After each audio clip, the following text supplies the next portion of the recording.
ఇప్పుడు మీరు చాలామంది హీరోలకి సంగీతం అందించినప్పుడు వాళ్ళకి తగ్గట్టుగా మీ సంగీతాన్ని ఇప్పుడు డిజైన్ చేయడం అలాంటిది. నేను బాలయ్య బాబుతో 3 సినిమాలు చేస్తే ఒక్క సిట్టింగ్ కూడా తన దగ్గర రానే లేదు అసలు ఎవరు.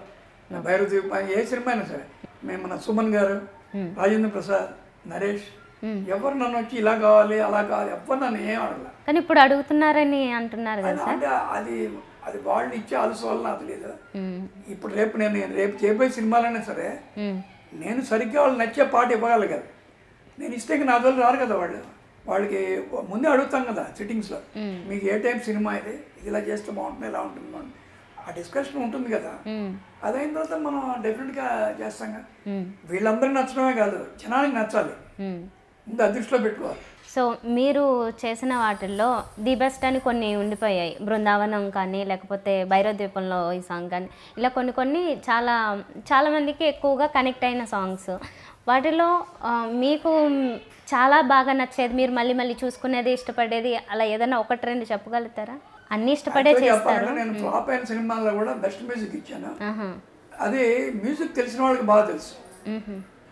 కామన్ వాళ్ళకి ఏంటంటే ఏ సినిమా హిట్ అయిందో ఆ పాటలో వాళ్ళు అడుగుతుంటారు. అలాగే చాలా సినిమాల్లో ఇందాక చెప్పినట్టుగా కాలేజ్ స్టూడెంట్ లాగా కొన్ని సినిమా పాటలు అద్భుతమైన, దీనికన్నా మంచి పాటలు ఉన్నాయి. శ్రీకృష్ణార్జున విజయంలో అద్భుతమైన పాటలు, ఐ నంది అవార్డు. సో అది ఏంటంటే నా పాట నచ్చకుండా నేను పాట చేయను కదా. నాకు పాట నచ్చకుండా వాళ్ళు నా డబ్బులు ఇస్తారు కదా అని పాట ఎలా చేస్తాం. అందుకని నాకు అన్ని నాకు నచ్చిన 90% ఉంటాయి. నా ఫస్ట్ సినిమాలో కూడా మంచి పాటలు. హై నాయక నేను చేసిన ఫస్ట్ పాటే పెద్ద హిట్. ఇది సరిగమ లేదు కానీ రాదు, భాష లేని గురువు అంటే గుండ్రాయి కాదు, అలా ఏం లేదు. అన్నీ నా మనసుకు నచ్చిన పాటలే. అండ్ వెరీ మచ్ నాకు ఏ డైరెక్టరు, ఈవెన్ రాఘవేంద్ర వారికి నాకు టీవీ సీరియల్ చేశాను, టైటిల్ సాంగ్ చేయమన్నా. 2 days కూర్చున్నా. మొదటి రోజే సిట్టింగ్లో బాగుందా, ప్రమాణంగా ఉందన్నారు. కాదంటే 2వ రోజులో ఉన్న మామూలు కూర్చున్నా సార్ అక్కర్లేదా, ఒకే ట్యూన్ అంతే. ఓకే, ఎందుకు కుదురుతుందంటే because I'm a keyboard player. Keyboard ప్లేయర్స్కి అంటే నేను కానీ, మణిశర్మ కానీ, ఏఆర్ రెహమాన్ కానీ, ఇళయరాజా కానీ, ఇలా మేమందరం ఏంటంటే కీబోర్డ్ ప్లేయర్స్ అంటే బాగా పెద్దవాళ్ళ దగ్గర బాగా నలిగి ఉంటారు కదా. వాళ్ళకి ఆల్రెడీ డైరెక్టర్స్తో తెలిసి ఉంటుంది. రాఘవేంద్రరావు వస్తే ఆయనకి ఏ టైప్ సాంగ్ చేయాలో ఆయన అడటానికి ముందే నాకు అర్థం అవుతుంది.